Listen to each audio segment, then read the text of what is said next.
RTC regional chairperson పైనే తెలుసు. కొత్త పత్రికల ద్వారా సమాజానికి చెప్పడం కొరకు మేము అధికారంలోకి వచ్చిన తర్వాత అటు మహాలక్ష్మి పథకాన్ని ఇవ్వడమే కాక 2013 పిఆర్సి పెండింగ్ బకాయిలు 280 కోట్లు ఇచ్చినాం.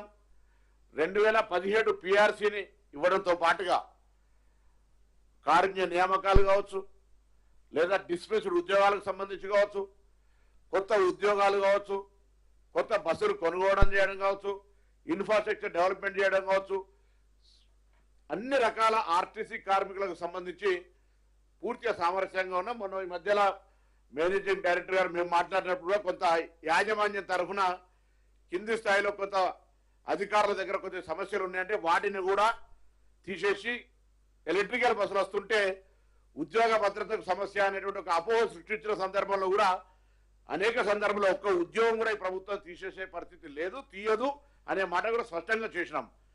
కానీ బయట నుంచి కొంత ప్రోత్సాహం జరిగిందా, లేకపోతే ఇంకొక ఉద్రేకపూరితమైన వాతావరణం కలిగిందా, ఏది ఏమైనా దయచేసి మరొకసారి అందరికీ తెలంగాణ ప్రభుత్వం పక్షాన ఈరోజు క్యాబినెట్లో చర్చించిన మేరకు కానీ వారి పట్ల ఇప్పటి వరకు అవలంబించిన తీరు పట్ల కానీ అందరికీ విజ్ఞప్తి చేస్తాను. దయచేసి ఎవరు కూడా ఎటువంటి అనాలోచిత నిర్ణయం తీసుకోవద్దు. కార్మికుల సంక్షేమం, ప్రయాణికుల సౌకర్యం, సంస్థ పరిరక్షణ అనే ప్రకారంగా ఈ ప్రభుత్వం వ్యవహారం చేస్తుంది. ఈరోజు ఒక రవాణా శాఖ మంత్రిగానో లేకపోతే ఇంకొక మంత్రే కాకుండా మొత్తం క్యాబినెట్ అంతా కూడా మీ పట్ల కన్సర్న్ ఉంది అనేటువంటి మాట సందర్భంగా వ్యక్తం చేస్తా ఉన్నాను.